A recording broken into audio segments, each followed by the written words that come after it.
এখানে নিঃশব্দ তাদের আমরা মনে করি আজ পর্যন্ত কোনো বিচার হয়নি। বিচারের মানে ইউপিতে টানছে, বিচারের ব্যবস্থা আছে, আইন আছে, পরিচয় চাই। বিচার থেকে নিশ্চিত করুন। আমি আইন পাল্টালেই হবে না, আইনটা বাস্তবায়ন করতে হবে।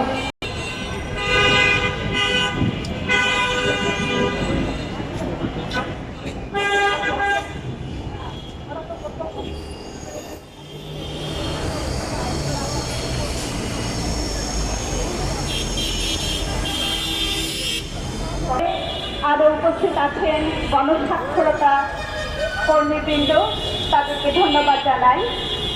এবার বক্তব্য রাখবেন সীমা মুসলিম, যুগ্ম সাধারণ সম্পাদক, বাংলাদেশ মহিলা পরিষদ। আজকের এই মানববন্ধনের সভাপতি, আমরা আজকে খুবই ক্ষোভ, উদ্বেগ এবং একটা মর্মপীড়ার মধ্যে দিয়ে আজকে আমরা এখানে এই মানববন্ধনটা করছি। কিছুদিন আগে আমরা এখানে একটা মানববন্ধন করেছিলাম যাতে আমাদের সার্বজনীন শারদীয় দুর্গাপূজা নিরাপত্তার মধ্যে হয়।